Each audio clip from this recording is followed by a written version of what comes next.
А пам'ятаєш, в Криму Масандра, полями виноградними розлилось вино. А Євпаторія, Гурзуф і Ялта, які спогади, шкода, що то було давно.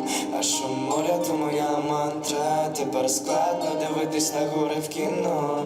Знаю, будемо в Криму не завтра, але вірю в майбутнє, я видно жовто-блакитний стяг в наших серцях. Я знаю, вистоїмо, хоч і шрами на серцях. Шрами на серцях. І знаю точно, що настане час, братами мирно. Это благотворительный концерт. Инициатива, кстати, была от исполнителей. К нам обратился Бурла, и он предложил организовать совместно посотрудничать с проведением концерта. Мы так когда подумали, что хорошей датой будет День коренных народов, и мы предложили организовать вот такой концерт на День коренных народов.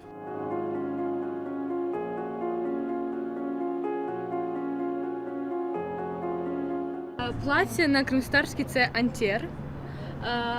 Оцей це пояс – це хушах. Він завжди з таким металічним, чи золотим, чи срібним. І тут завжди такі камінці є. Далі тут може бути якийсь кольє, якась прикраса або така велика з монетами. Вона на всю шию і виглядає дуже гарно, особливо коли ти танцюєш. Вона все дзвенчить і вона дуже гарно виглядає.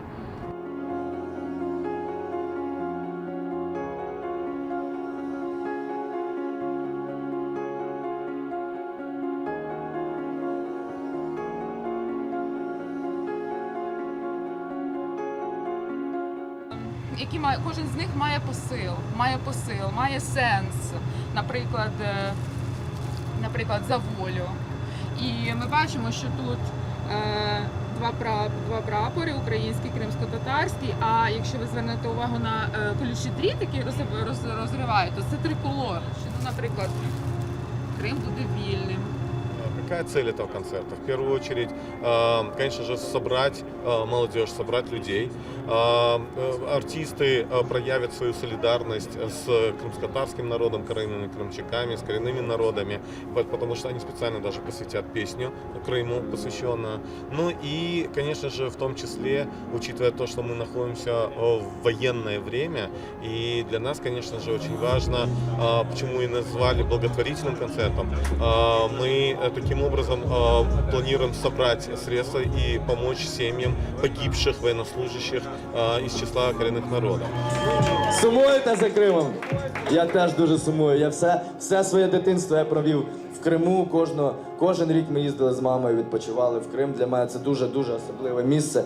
І дякую за змогу сьогодні тримати цей прапор.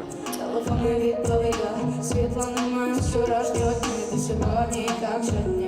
Думками з розумом сходжу від небуття. Зв'язані фразами без образ, вони зразу мимо нас і без недосказаних. Гучними оплесками давайте подякуємо нашій армії і нашим героям і захисникам.